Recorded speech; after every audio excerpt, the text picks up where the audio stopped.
fundamental para a gente entender um pouquinho a dinâmica da vida espiritual da gente, ok? Nós estamos tratando de como Deus usa o nosso espírito para se comunicar conosco na Terra. Eu acredito que Deus não é um Deus mudo. A vontade de Deus é falar conosco. A igreja cristã, durante séculos, ela ensinou que nós podemos ir a Deus em oração, mas que nós não podemos ouvir Deus. Isso foi um erro da igreja. Durante séculos, porque no primeiro século, toda a igreja ouvia Deus. O Espírito Santo estava em grande atividade na igreja de Atos. Se você ler o livro de Atos, a maioria da igreja tinha esses dons de ouvir Deus, de falar, de comunicação. Depois que entrou a chamada Idade das Trevas, que foi um período realmente negro na história da igreja, eu não vou entrar em detalhes aqui para não chocar vocês. Vocês podem fazer uma pesquisa na internet. É uma idade, é um período que a igreja de Jesus atravessou, que foi dominada absolutamente pela apostasia e pela religiosidade. A igreja original de Jesus foi praticamente totalmente transformada em quase nada. É porque Deus é soberano na sua graça e mantinha fios de espiritualidade. Olha só como que é difícil esse negócio da igreja de Jesus se manter na terra. Até que Deus suscita um outro homem, Martinho Lutero. Todos vocês conhecem a história. Mas Deus nunca ficou sem testemunho ao longo da história. Deus sempre mantinha gente aqui e ali, isolado da igreja, fora do contexto católico, porque eu estou me referindo à igreja católica romana nesse período das trevas. Ok? Nesse período, então, a igreja ensinou o seguinte, que quem dominava a relação de Deus com os homens era a própria igreja. Não, então deixa, pode deixar. É pouco coisa, Tudo acho que é bem. 5 minutos. Então deixa. Os irmãos estão entendendo? O que eu quero chegar aqui, o ponto que eu quero chegar é o seguinte.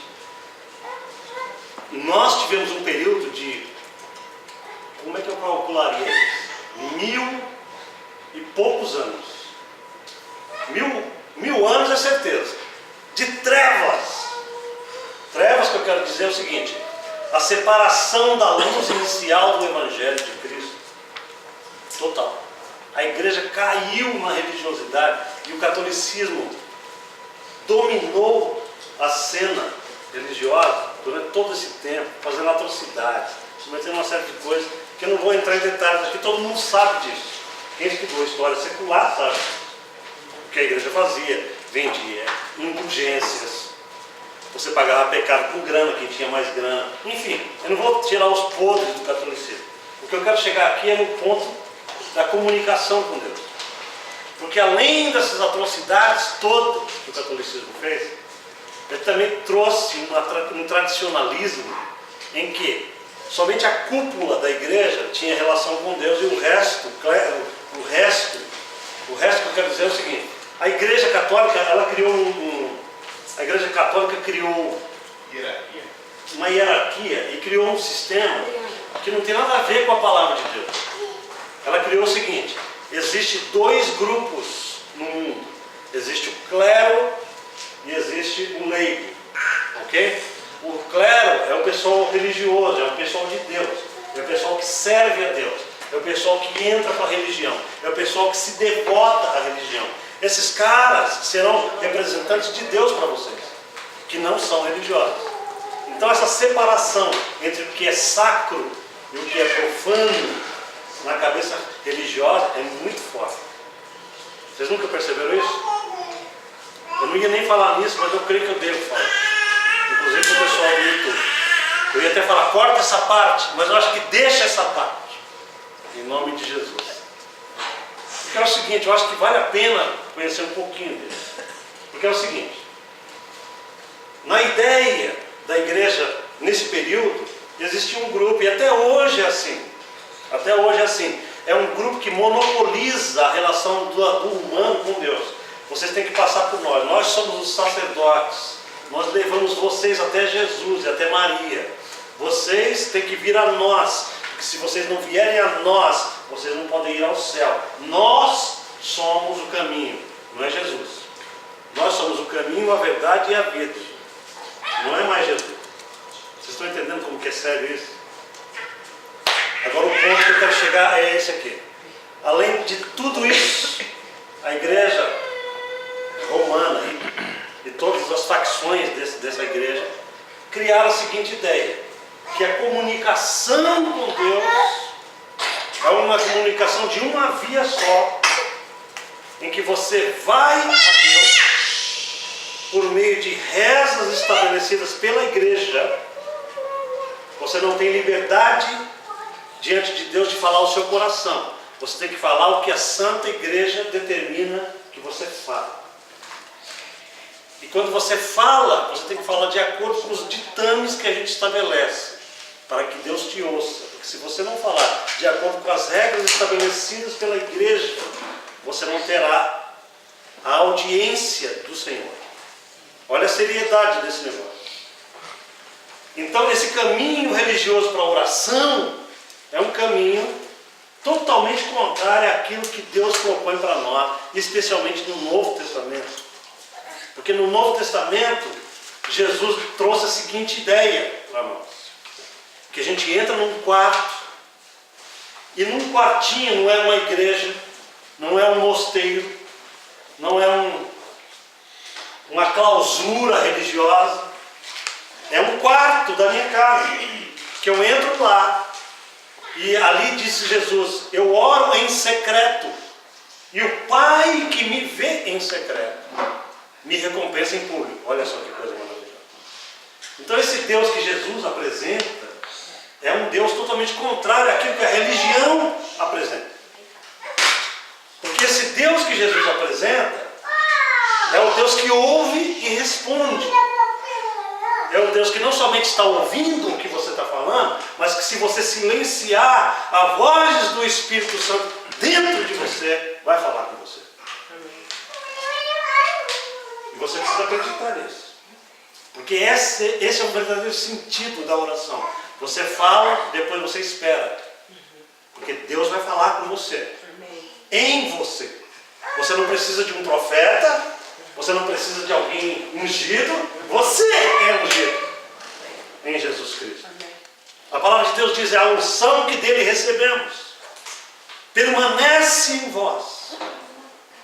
E não há necessidade de que alguém vos ensine, porque a unção que dele recebestes permanece em vós. Essa unção vos ensinará a respeito de todas as coisas que vocês precisam saber. Que unção é essa?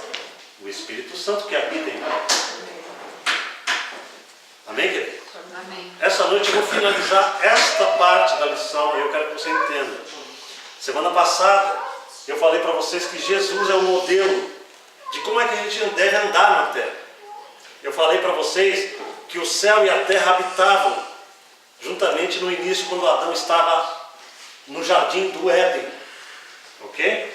Ali naquele jardim havia a ambiência perfeita, a ambiência correta entre céu e terra, estava habitando juntos, o céu e a terra. Deus tinha acesso ao homem abertamente, e o homem tinha acesso a Deus abertamente. O céu estava aberto ao homem. Aleluia. Mas o pecado entrou. O que aconteceu? Você sabe toda a história.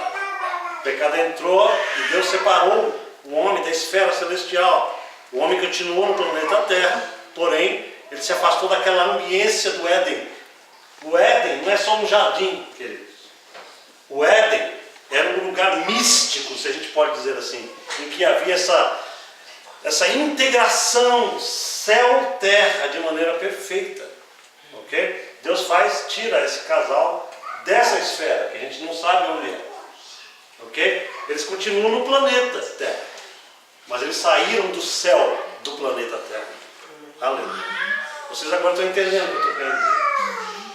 Jesus precisa vir para restaurar essa comunhão do homem com a terra, com o céu novamente. Porque Jesus é o homem perfeito. É aquele que fará a ligação novamente do céu com a terra, primeiramente nele, em Jesus. Jesus é a ligação do céu com a terra na pessoa dele. Quando ele chega na terra, ele diz assim: é chegado o reino dos céus, é chegado o reino dos céus. Onde? Nele. É chegado o reino dos céus. Ele está falando de si. A pessoa de Jesus é o céu na terra. Novamente. Vocês estão entendendo? Amém. O céu que foi separado de Adão e Eva, agora vem incorporado num homem e entra, invade o planeta Terra e fala: cheguei de novo, aleluia. Estou aqui novamente. Eis que é chegado o reino dos céus. Amém? Ele diz assim aos seus discípulos: quando vocês saírem agora, daqui para frente, preguem o seguinte: é chegado o reino de Deus. Curai enfermos, expulsai demônios, né? Curai os leprosos, ressuscitai os mortos, de graça recebestes, de graça dá. O que Deus está falando, o que Jesus estava falando naquele momento é o seguinte: o reino do céu chegou, ele vai ter algumas características. A característica é: aquilo que existe no céu vai ter que ser reproduzido na terra, até que a união perfeita, céu e terra, se aconteça definitivamente no futuro. Nós precisamos entender que eu e você fazemos parte de um grupo hoje, que somos chamados por Jesus para manifestarmos as obras de Jesus até que Ele venha. Sim ou não, queridos? Amém?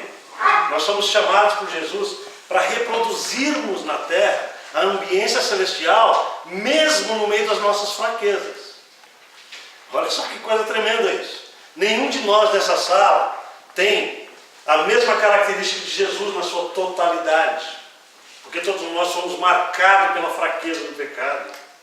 Todos nós temos defeitos aqui e ali. Quem tem defeitos nessa sala na alma? Levante a sua mão. Não tem? Beleza. Você tem que entender que por causa desses defeitos da alma, a gente não consegue expressar a glória do Espírito Santo de maneira total. Mas o apóstolo Paulo diz para nós assim: não vos conformeis a isso. Transformem-se pela renovação diária da mente de vocês, para que o Espírito que já habita em vocês encontre na alma, na mente de vocês, o jardim do Éden. Vocês estão entendendo agora? O jardim do Éden, o que é? Um lugar de comunhão. Onde é que é esse lugar de comunhão hoje? No nosso coração. Exatamente. Deus veio habitar no nosso espírito. E enquanto a terra e o céu não forem restaurados, porque isso vai acontecer, nós temos um jardim interno, esse jardim entre aspas, onde o Espírito de Deus comunga com o nosso espírito novamente, como Adão tinha comunhão com Jesus no Éden. Amém ou não? Isso é importante para mim e para você sabermos. Ok? Hoje eu quero falar esse restinho de folha, né? Eu quero falar o seguinte: Jesus veio se identificar conosco nas nossas limitações e fraquezas. Já li Filipenses 2, mas vou ler de novo. Vamos aqui. Tende em vós aquele sentimento que houve também em Cristo Jesus, o qual, subsistindo em forma de Deus, não considerou ele ser igual a Deus, coisa a que se devia aferrar, mas esvaziou-se a si mesmo, tomando a forma de servo, tornando-se semelhante aos homens, e achado na forma de homem, se humilhou a si mesmo, tornando-se obediente até a morte, e morte de cruz. Os irmãos estão entendendo aqui que Jesus agia o tempo inteiro na terra como homem. Eu repito isso porque é muito importante que vocês entendam. Jesus não agia como Deus na terra, ele agia como o servo sofredor, como o homem. Você pode ver as profecias de Isaías, que falam sobre Jesus. Todas as profecias do Antigo Testamento que falam de Jesus, falam não dele como um Deus triunfante e glorioso, falam de um servo sofredor. Há uma passagem no livro de Isaías que diz assim, a respeito de Jesus: ele não tinha nem parecer nem formosura, não tinha nada nele a quem a gente pudesse se apegar e achasse ele, mais ou menos isso que está escrito lá. Mas Deus resolveu usá-lo, né, para mandar sobre ele as nossas enfermidades e as nossas fraquezas. O que você precisa entender é o seguinte: Jesus não tinha nada disso que o cinema mostra. Ele não tinha nem parecer e nem formosura, diz Isaías. Isso significa que ele não tinha essa cara Brad Pittica. Ele era feio. Ele não era, possivelmente não era feio, mas não tinha, não tinha essa beleza que chamasse a atenção além da média. Era um Silva qualquer, um Silva. Exatamente, era um Silva. Um Silva como eu. Né? Jesus não tinha parecer nem formosura. O Jesus, ele não reivindicou para si em momento nenhum a divindade que ele tinha direito. Ele aceitava a divindade quando alguém o adorava. Ele aceitava, ele nunca recusou a adoração. Jesus é o único homem da Bíblia a quem alguém chega e adora, e ele permite a adoração. Vocês já perceberam isso? Os outros homens, por exemplo, se você pega Pedro e João quando fizeram aquele milagre, todo mundo veio e caiu na presença deles. Vamos adorar esses caras. Levanta daí, cara, nós somos homens, igual vocês. Nós somos homens. Levanta, pelo amor de Deus. Jesus não, vinha aquelas pessoas e o adoravam. Adorar significa prostrar, dar glória. E Jesus nunca falou: ei, levanta aí, eu não sou nada disso. Não, ele se assumia como Deus, mas ele não andava como Deus. Os irmãos estão entendendo? Ele assumia a sua divindade sempre. Quando ele dizia assim: filho, perdoados estão os teus pecados. E os caras religiosos falavam: vamos matar esse cara, porque ele está blasfemando. Quem é ele para perdoar pecados? Porque só Deus perdoa pecados. E Jesus nunca brigou com religiosos. A gente não precisa discutir com religiosos. A gente tem que falar assim. Jesus dizia assim para eles: o que é mais fácil eu dizer, perdoados são os teus pecados, ou pega a tua caminha e anda? Para você saber que o Filho do homem tem poder na terra para perdoar pecados, eu digo a esse paralítico: pega essa tua cama e anda. E o cara levantava todo torto e ficava bonzinho na frente de todo mundo, e pegava aquela cama no sábado e andava. Aí os caras queriam matar Jesus, porque o cara estava levando a cama no sábado. Eles não davam glória a Deus, porque o cara estava aleijado e ficou bom. Eles ficavam com ódio de um cara ter sido curado no sábado. Olha a cabeça da religião. Irmãos, a gente precisa se desfazer na nossa alma de todo espírito farisaico, religioso que a gente herdou, seja dos nossos pais, seja dos nossos avós. Se a gente tiver alguma coisa dentro de nós que ainda seja religiosa, a gente tem que quebrar e pisar em cima e falar: Deus, eu quero andar na liberdade que Cristo Jesus apresenta. Amém? Outro ponto, ele constantemente ouvia e via o Pai, como a gente leu já, né? Disse-lhe Jesus: em verdade vos digo que o Filho de si mesmo nada pode fazer, senão o que ele vê o Pai fazer, porque tudo que ele faz, o Filho faz igualmente. O que Jesus está falando aqui é a confirmação do que é aquilo que eu acabei de dizer, que ele fazia na terra a reprodução daquilo que Deus estava fazendo no céu, no momento em que ele estava agindo. Ele apenas reproduzia o que o Pai estava fazendo no céu. Quando ele curava alguém, é porque no Espírito ele falava: e aí, Pai, o que eu faço agora? Agora você cospe no lodo. Presta atenção nisso. Você lembra de um cego que foi curado com cuspida na areia? Então preste atenção nisso. Esse livro aqui fala sobre isso. Capitando as iniciativas do céu. Esse livro fala o seguinte: no momento exato, Deus pode dar uma iniciativa a todo crente para uma situação difícil, uma situação de necessidade de alguém, uma cura que é necessária, alguma provisão financeira. Deus quer agir no meio do seu povo de maneira livre e soberana. E você precisa estar ligado e antenado nas iniciativas do céu. O que Jesus fazia? ele nunca curava todo mundo do mesmo jeito. É maravilhoso isso. Você nunca prestou atenção nisso? Jesus nunca montou uma escola de cura. Ele nunca falou assim, venham para a escola de cura esta tarde. Porque aqui nós ensinaremos as técnicas da cura. That's true. E você vai sair daqui escolado em cura. É isso que Jesus fazia? Não, Jesus dá um nó na cabeça da gente. Porque uma hora ele colocava a mão na cabeça de um cara e falava, filho, seja curado. Na outra hora nem a mão ele punha, ele só falava, sai dela em nome de Jesus. E numa outra hora ele cospe na areia, pega aquele lodo e o cara é cego. Ele não está vendo isso. Ele está cego. Aí ele está esperando Jesus botar a mão na cabeça dele para ser curado. E Jesus começa a passar um lodo, uma lama nos olhos do cara. E o cara falou, what's going on here?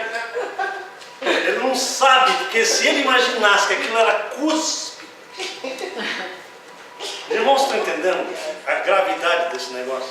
Quer dizer, não a gravidade, mas a extensão do que Jesus fazia era muito sério, cara. Qual de vocês, sabendo que Jesus ia cuspir no barro e passar no teu olho, permitiria isso? É só para pensar.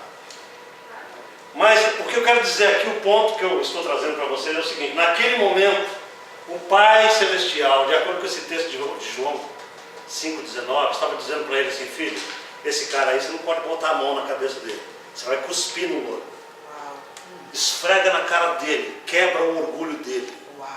Eu quero que você mostre para ele que ele precisa, antes de ser curado da cegueira física, ele tem que ser curado de alguma coisa interna, de uma cegueira interior que está nele.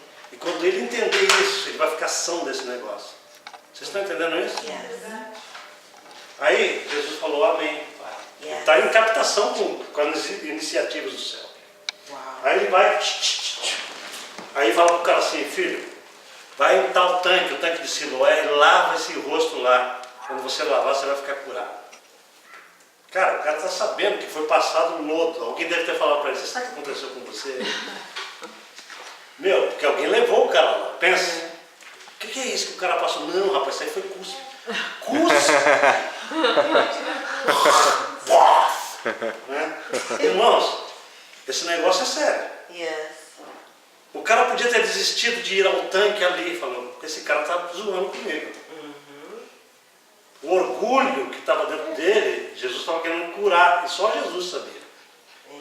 A Bíblia não fala desse orgulho, mas a gente sabe que é.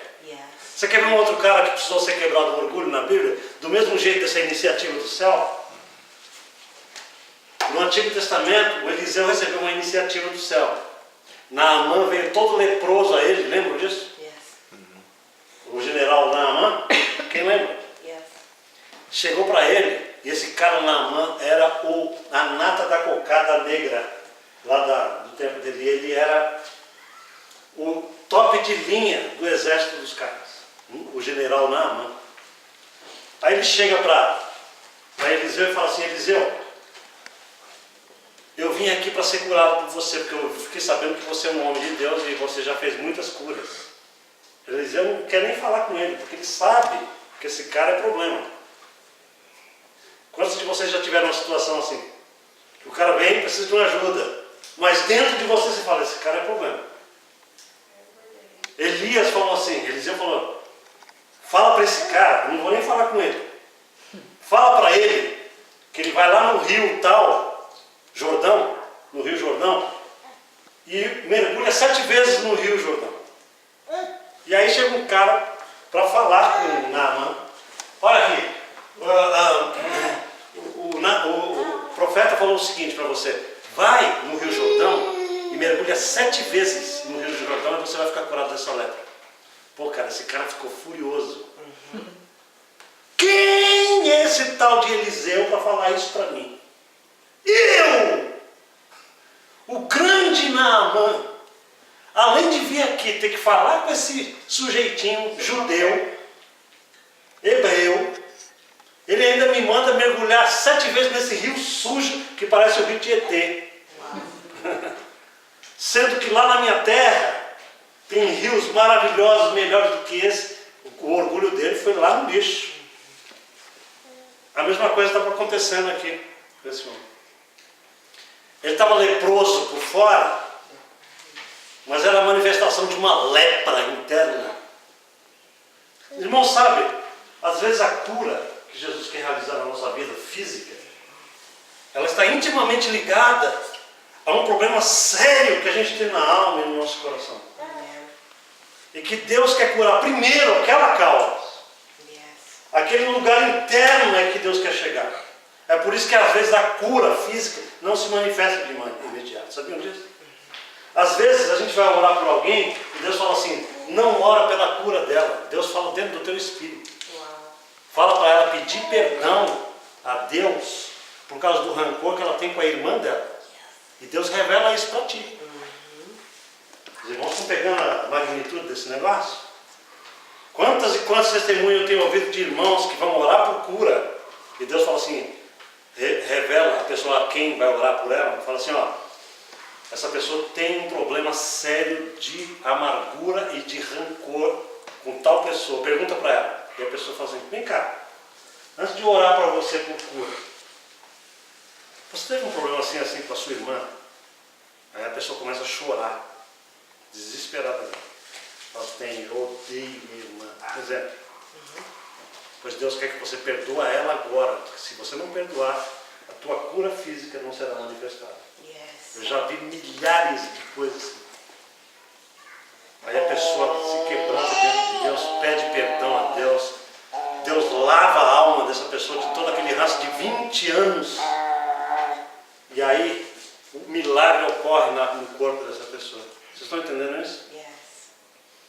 Então Jesus, ele faz todos esses milagres no momento em que Deus vai dando iniciativas do céu para ele. Deus vai mostrando caminhos. Deus vai mostrando... Irmãos, isso é sério para a nossa vida hoje. Você fala, pastor, mas o que nós temos a ver com isso? Queridos, esse é o modelo para a igreja de Jesus. Por favor, você tem que entender que nós somos Jesusinhos. Nós somos, pelo menos, a extensão. Nós somos o corpo de Cristo na terra. Jesus é o cabeça do corpo e nós somos os membros do corpo. Se Jesus agir assim, ele vai continuar agindo assim. Mas através de mim e de você que estamos ouvindo essa mensagem nessa tarde. Amém. Nós precisamos aprender a ter fé. Ok? Nós precisamos deixar de lado todo racionalismo que a gente herdou do passado. Racionalismo, que eu quero dizer, é colocar a razão acima da revelação. Precisamos ter cuidado com isso. A nossa mente, de modo geral, é muito analítica. E quando se trata das coisas de Deus, a nossa análise racional tem que ir para o lixo. Porque Deus quer nos revelar coisas incríveis acima da racionalidade que a gente adquiriu ao longo da vida. É o nosso próprio orgulho, sim ou não? Sim. Nós temos orgulho. Eu conheço gente que não se converte a Deus por causa do orgulho, fica analisando. Deixa eu ver se esse cara está falando correto. E fica pensando. E fica analisando. Mas esse ponto aí não sei o quê. Aquele ponto não sei o quê. A razão é enorme. Os argumentos racionais estão ocupando toda a área mental do cara, da pessoa, da mulher. E Deus quer quebrar isso. Falar assim, filho, venha a mim como uma criança. Amém? Jesus falou assim, se você não se fizer como uma dessas criancinhas, de modo nenhum, você poderá entrar no reino do céu. Como é que uma criança faz? Ele não tem essa argumentação toda na mente, fala assim, o que é para comer aí? Entendeu? O que tem para nós comer? Jesus está falando assim, aquele que vai cear comigo tem que chegar nessa simplicidade infantil, dizendo assim, Senhor, a minha cabeçona de PhD não vale nada aqui nesse campo. Enquanto a gente não entender isso que eu estou falando para vocês, irmãos, e para vocês também na internet, vocês não poderão experimentar mais dessas aptidões do Espírito Santo, porque o Espírito Santo trabalha com vasos que se permitem ser usados de maneira livre, de maneira nobre, de maneira entregue. Você precisa entregar a sua vida a esse mover do Espírito Santo, ok? Vocês já ouviram sempre essa frase ao longo da vida cristã de vocês? Entregue a sua vida a Jesus. E a gente pensa que entregar a vida a Jesus é só aquele primeiro dia na igreja, quando a gente levanta a mão. A gente fala assim, fulano entregou a vida para Jesus ali. Amados irmãos, o apóstolo Paulo fala em Romanos 12, o seguinte, rogo-vos, pois, irmãos, pelas compaixões de Deus. Ele está pedindo pelo amor de Deus, que a igreja entenda. Pelo amor de Deus, igreja, entende. Que vocês apresentem o vosso corpo a Deus como um sacrifício vivo, santo e agradável a Deus todo santo dia das vossas vidas, para que vocês possam experimentar a boa, agradável e perfeita vontade de Deus no dia que vocês estão acordando. Porque se a gente fez isso ontem e já não faz hoje, Deus não acha espaço mais em nós. Nós somos assim. Vocês estão entendendo? Yes. Quantos de vocês não levantem a mão? Essa é uma pergunta para o teu coração. Quantos de vocês têm tirado tempo com Deus? Nós vivemos num tempo, irmãos, em que a igreja não ora mais. Não ora. E quando eu falo orar, eu não estou me referindo a chegar na presença de Deus com uma lista de shopping center e falar assim: Senhor, eu tenho aqui 5 minutos para falar contigo, e portanto eu vou falar a lista para o Senhor. Em primeiro lugar, estou precisando de um carro novo, estou precisando de uma mulher nova, estou precisando de algo novo assim, estou precisando de uma mudança total na minha vida. E a pessoa não entende o seguinte: isso não é oração. E não vai acontecer. E não vai acontecer Não muito. é Papai Noel, Deus não é Papai Noel. Porque Deus não é, exatamente. Deus não está afim de trabalhar desse jeito com a gente. O que Deus quer é que a gente apresente a nossa vida a Ele como um sacrifício vivo. A gente tem que se esquecer de nós. Sacrifício é entrega. Pastor, então a gente não pode apresentar nossos pedidos a Deus? Pode. Porém, esses pedidos podem ser feitos de uma maneira que você já esvaziou o teu ego, tirou o teu ego de cena. Aí você fala lá por último, em último lugar: ah, Senhor, esqueci um detalhe. Sabe aquele Mustang velho que meu irmão emprestou? Então, a gente tem que buscar primeiro os caminhos de uma verdadeira expressão de amor com Deus. Em primeiro lugar, acima de tudo, Deus olha no nosso coração. Yes. Amém? E aí, ele fala também que Deus é o novo homem, que Jesus é o novo homem. Está escrito em Efésios 2,15, né? Está escrito aqui: para criar em si mesmo dos dois um novo homem, assim fazendo a paz. Está falando dos dois quem? Dos dois povos, Israel e os gentios. Nós éramos separados, mas Jesus fez a paz, porque Jesus é o novo homem que fez a paz entre os dois povos, judeu e gentio. Você hoje não é mais gentil do ponto de vista espiritual. Você pode não ter nascido judeu na carne, mas em espírito você é igualmente um judeu igualzinho a Abraão, Isaac e Jacó. Amém. Porque você tem todos os direitos legais por Jesus.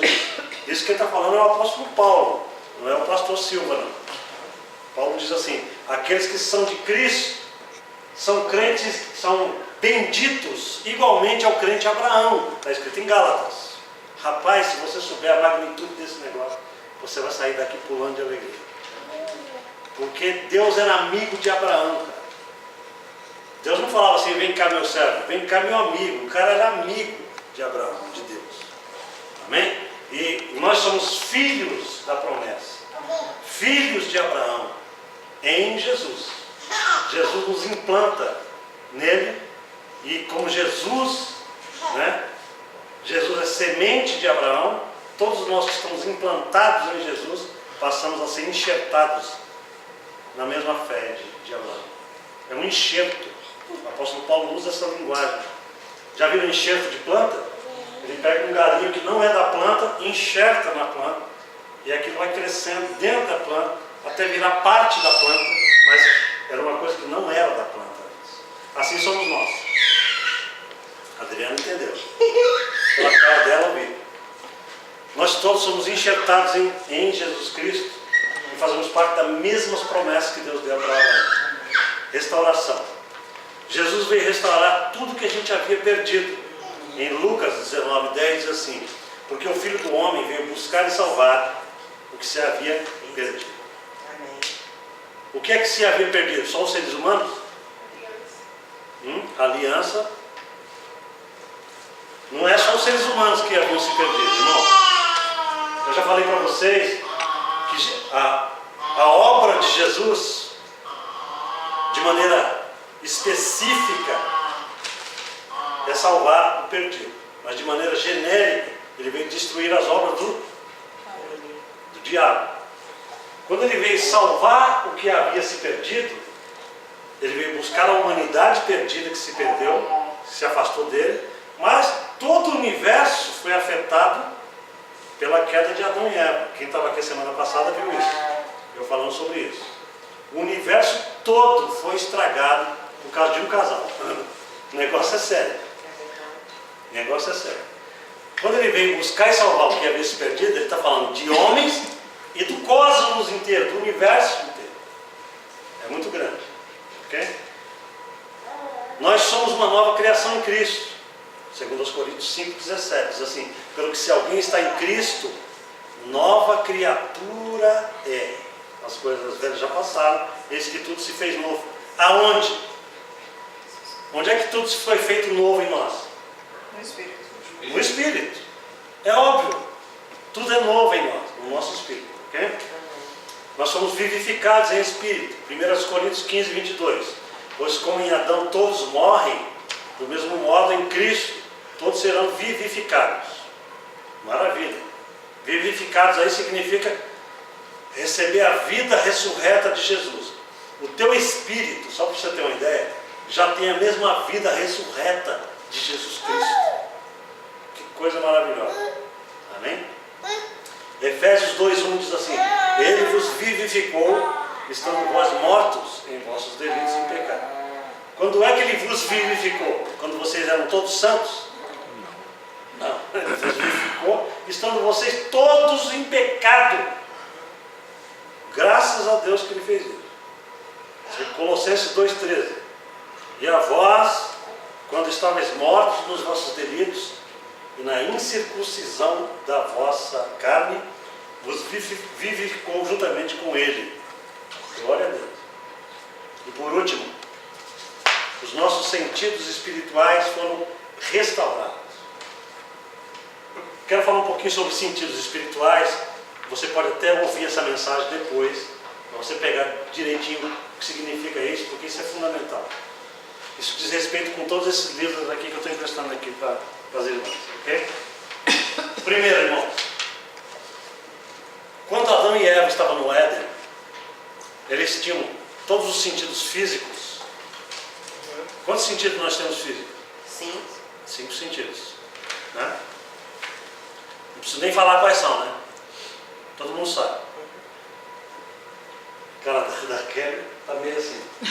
Audição, olfato, paladar, visão, tato, né? Olfato. São sentidos naturais. Porém, o espírito tem também sentidos espirituais. Ok? Visão, igualzinho. Tato, olfato. Tudo o que a parte exterior tem, o espírito também tem. Porém, quando Adão se separou de Deus em pecado, ele morreu em espírito, diz a palavra de Deus. Os sentidos espirituais de Adão e Eva foram sendo embotados, foram sendo apagados. E eles começaram a deixar de perceber. Vocês lembram disso? Eu li o texto para vocês. Quando eles comeram da fruta, que não era permitido que eles comessem, a Bíblia diz que naquele momento os olhos deles se abriram. E o César, se eu não estou equivocado, falou aqui. César, naquela noite, estava sentado do lado de cá. Que ele falou daqui, que eu vim daqui. Ele falou assim: os olhos deles foram abertos para o mal. Foi isso que você falou? Exatamente. Os olhos deles foram abertos para o mal. Portanto, a percepção do espírito, dos olhos espirituais deles foi afetada. Ele está falando de olhos espirituais, não de olhos físicos. Porque os olhos físicos deles estavam sempre abertos. Entenderam? Então preste atenção, quando eles se afastaram de Deus, os sentidos espirituais de Adão e Eva ficaram danificados, e a raça humana todinha já nasce danificada nos sentidos espirituais, só nasce com os sentidos físicos ativados e atuados. Mas se você ler o texto de João, nós não vamos ter tempo para isso. Você que está vendo pela internet, e você que quiser conferir isso, leia o capítulo de João, capítulo 3, onde Jesus tem uma prosa com Nicodemos. E Jesus começa a falar com Nicodemos a respeito da necessidade do novo nascimento. Né? Jesus chega para Nicodemos e fala: Nicodemos, se você não nascer de novo, de modo nenhum, você entrará no reino dos céus. Lembra disso? Ele faz aquela pergunta. Hã? Ele faz aquela pergunta. Aí ele fica impressionado com essa declaração de Jesus e ele diz assim: o que significa isso? Quer dizer que eu vou ter que regressar ao ventre da mãe e nascer de novo? Jesus falou assim, Jesus nem responde. Jesus emenda com outra coisa, ele fala assim: em verdade te digo, aquele que não nascer da água e do Espírito, de modo nenhum entrará no reino do céu. Água. Algumas pessoas, alguns estudiosos dizem, a água diz respeito ao nascimento físico do homem. E o Espírito diz respeito ao nascimento espiritual do ser humano. Todos vocês nasceram da água. Eu tenho certeza disso. Quando a bolsa d'água da vossa mãe estourou, ou quando vocês tiveram filhos, que a bolsa estourou, e você teve que dar no pé no hospital, porque estava nascendo um ser humano, esse ser humano também nasceu da água. Da bolsa d'água, do ambiente água. Ok? Então está se referindo à fisicalidade, ao ambiente físico. Aquele que nasce da água também precisa nascer do Espírito, para que entre no reino do céu. Não basta nascer da água, tem que nascer do Espírito. O Senhor Jesus disse isso. Quando Jesus fala isso, ele diz assim: o vento sopra onde quer, e vocês ouvem a sua voz, e vocês percebem aonde o vento está soprando, porque vocês veem o resultado que o vento está causando, mas vocês não conseguem ver vento. Jesus falou assim: assim é todo aquele que é nascido do Espírito Santo. Jesus está falando assim que eu e você somos nascidos do Espírito. E assim como o vento sopra onde quer, assim Deus nos sopra aonde Ele quiser. E nós fazemos as obras dele igualmente. As pessoas não veem Deus, mas veem nós fazendo as obras de Deus. Amém, irmãos? Amém. Assim é todo aquele que é nascido do Espírito. O Espírito Santo que atua em mim e em você não é visível, mas ele passa a ser visível nos sinais que manifestamos àqueles que ainda não conhecem Jesus. Ok? De que maneira? É que quando você nasce do Espírito, aqueles sentidos espirituais que você tinha potencialmente em teu espírito morto, agora são vivificados em Jesus Cristo e você desperta espiritualmente para um reino superior. Glória a Deus. Amém? Você estava em pecado e morto, disse o apóstolo Paulo, mas em Jesus agora você foi vivificado em espírito. Os teus sentidos espirituais agora já estão aptos a ouvir Deus, a entender Deus. Você tem entendimento de Deus, você foi nascido para esse negócio. Em espírito. Quantos são os sentidos espirituais? Eu creio que os sentidos espirituais são os mesmos sentidos que nós temos físicos. Os mesmos cinco? Os mesmos 5. Eu creio nisso. Mas que a gente A pode Bíblia tirar? diz alguma coisa sobre isso? A Bíblia fala Do espiritual somente. do espiritual. A Bíblia fala sobre as manifestações do Espírito, de audição, de visão, de percepção, de cheiro, né? Discernimento. Quão suave, né? É o cheiro, né? Fala de suavidade de cheiro naqueles que percebem as coisas do céu. Eu tenho visto experiências de pessoas que percebem cheiros pelo Espírito, daquilo que Deus está trazendo. Os sentidos são ativados, entendeu? Não é um cheiro físico, é uma coisa espiritual. Aham. A audição espiritual, você ouve Deus. Não é uma voz audível, não é uma voz com decibéis, mas você ouve claramente a voz. Quando você tiver uma experiência aqui, de verdade, de ouvir essa voz clara assim, falando com você, alguém? Eu. Já? De cheiro também. Então deixa eu fazer uma pergunta para o pastor Léo. Quando você ouviu, você sabia que era Deus? Sim, convicção. Você pode dizer para nós mais ou menos como foi? Alguma dessas experiências? Deixa eu ver, deixa eu pegar a última. A última significa que tem Várias. várias. Isso é Várias importante também. para vocês saberem. Aham. A vontade de Deus é que todos nós tenhamos esse aumento de perceptividade. Porque isso daqui é uma ativação que deve acontecer e uma continuidade de percepção.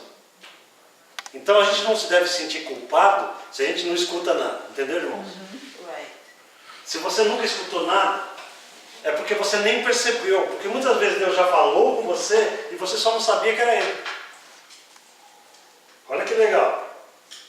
Fala aí. A última vez foi para vir embora para os Estados Unidos. Eu estava pastoreando a igreja em Bauru. E quando Deus me falou, "Ó, seu tempo aqui acabou. Está na hora de ir embora." E aí ele me falou que a Cristiane iria relutar, porém era da vontade dele. Você percebeu claramente isso. Não, quando a minha consciência fala, quando nós conversamos com nós mesmos, não existe convicção. Você conversa, será que eu devo fazer isso? Pô, mas isso é por causa daquilo e tal. É totalmente diferente de quando Deus fala com você. Quando Deus fala com você, não existe dúvida. A Cristiane sabe bem disso, que eu tenho essas experiências. Fala, ó, Deus falou comigo que é assim. É convicção, é certo. É certeza, não tem dúvida. Poxa, maravilha. Eu poderia dar testemunhos meus também. Amém. Fala, Adriana. Você teve Eu algum- tenho de cheiro. Como? Cheiro. De cheiro. Aham. Um dia eu cheguei num lugar, não quero falar o nome do lugar, e eu senti um cheiro estranho, assim, cheiro de podre. Eu disse, cheiro é esse, gente? Mas ninguém estava sentindo esse cheiro, só eu estava sentindo esse cheiro. Aí eu comecei a orar no Espírito. Presta atenção Aí nisso, muito importante. era para me interceder por aquela pessoa. O Espírito Santo me mostrou a pessoa para me interceder por aquela pessoa que a vida dela estava morta. Tipo, sabe quando está com cheiro de morto? Tipo igual Judas, sabe? Podre. Aí que eu comecei a interceder no Espírito pela essa pessoa. E aí eu fiz o que Deus me pediu para fazer. Aí, Muito acredito. bem. É isso mesmo. Exatamente isso. A percepção de cheiro, ela tem a ver com discernimento. É como uma comida, por exemplo. Quando você vai comer uma comida e você sente o aroma primeiro, antes de mandar para dentro, Deus criou o olfato para isso. Se a comida está azeda ou estragada, você já sabe de antemão. Não é não? Vou comer uma macarronada, bota o prato na frente e sobe aquele cheiro de azedo. Você falou, opa, tem coisa errada aqui. Cheiro, do ponto de vista do espírito, tem a ver com discernimento. Você pode sentir cheiros ruins, mostrando alguma coisa para aquele momento, ou sentir cheiros gloriosos que o céu te traz. Existe isso é fato. Ok? A audição. Você já teve alguma audição? Deus já falou com você? Zela? Já não? Já? Então, vocês dois nunca tiveram? Você, Giovanni? Se eu tive, eu sou daqueles que não sei. Então preste atenção nisso. O objetivo meu é trazer para toda a igreja Amém. a ideia de que é o seguinte: Deus quer que cada um de nós ative os nossos sentidos espirituais. Yes. Todos nós, não é só o pastor, não é só o presbítero, que aqui nem tem, né? Não é só o religioso. Todos vocês têm que ter percepção de quando Deus fala com você. Pastor, como é que Deus fala? É por isso que esse livrinho da Aline, que está aí, 10 maneiras como Deus fala, é interessante vocês lerem. Porque Deus fala de várias maneiras. Uma delas é pelo nosso próprio Espírito. Ele fala através dos teus próprios pensamentos. Você pensa que é um pensamento teu, mas é uma ativação do Espírito Santo na tua mente. Você precisa ter cuidado que também Satanás usa a tua mente fraca para injetar pensamentos errados. Então a gente precisa ter discernimento, para a gente saber quem é Deus e quem não é. Mas a gente vai pegando a gente vai pegando a maturidade nisso, pelo treinamento. Os irmãos estão entendendo? Vamos ler esse texto de Hebreus 5,4, você vai ver que é verdade. Hebreus 5,14, diz aí. Mas o alimento sólido é para adultos espirituais. Quem são? Os quais têm pela prática os sentidos exercitados para discernir tanto o bem quanto o mal. Que sentidos são esses? Os sentidos físicos? Não. Os sentidos espirituais de vocês têm que ser treinados para que vocês vão percebendo cada vez mais o que é do inimigo e o que é de Deus. Amém. Jesus disse assim: as minhas ovelhas ouvem a minha voz e me seguem. Por isso que eu falei, durante um período enorme na igreja de Jesus, a religiosidade dominou a cena e as pessoas achavam que só quem ouvia Deus é quem estava num convento distante, separado. E a verdade é, Jesus falou: as minhas ovelhas, todas elas, ouvem a minha voz. Você ouve a voz de Deus muitas vezes e você não percebeu porque você não prestou atenção no pensamento que te veio. Porque a voz de Deus às vezes vem com pensamentos espontâneos ao teu próprio pensamento. É uma espontaneidade de fluxo. Uau! Amém? Você está no seu dentista, na sala de espera, e algo te ocorre, e aquilo não é mais teu, é de Deus. Ele já está falando com você ali. E você bobeou, e o cachimbo caiu, e Jesus passou e você não pegou. Pastor, eu nunca tive isso. Teve sim, é você que não sabe. Vocês não lembram da experiência de Samuel? Yes. Jesus falava com Samuel, Deus, chamando Samuel menininho. Samuel, ele ouvia aquilo no espírito. Ele corria para Eli. Falou: o Senhor me chamou? Não, menino, volta para dormir. Não. Samuel. Fala para Eli de novo: o Senhor me chamou? Não. Fez isso 3 vezes. Quem lembra desse texto? Amém. Na terceira vez, o profeta macaco velho. Rapaz, esse negócio é Deus. Amém. Vamos fazer o seguinte, filho. A próxima vez que você ouvir isso, você fala: eis-me aqui, Senhor. Fala. Aí, ok.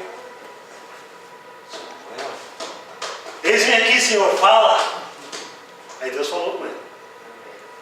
Ele não sabia que era Deus. A mesma coisa acontece com vocês. Uau. Deus fala conosco constantemente, amados irmãos. Você pode ser um profeta de Deus toda hora, na vida de outras pessoas e na tua própria vida. Você sabia que Deus fala com você concernente coisas da tua própria vida? Deus fala com você quando você está orando, quando você está meditando, quando você está no carro.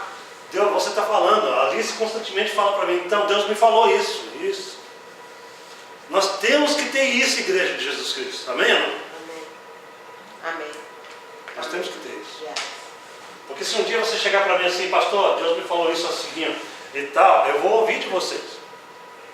E eu vou, obviamente que eu vou pesar se o que eu estou ouvindo é bíblico ou não.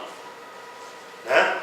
Nós temos que ter essa responsabilidade de medir o que está sendo recebido com a Escritura Sagrada, que é a base da medição da coisa. Não adianta vir falar um negócio que não está batendo com a palavra de Deus. Pastor, Deus está me falando que o senhor vai ter um caso por aí. Deus não falou nome, nada disso, entendeu?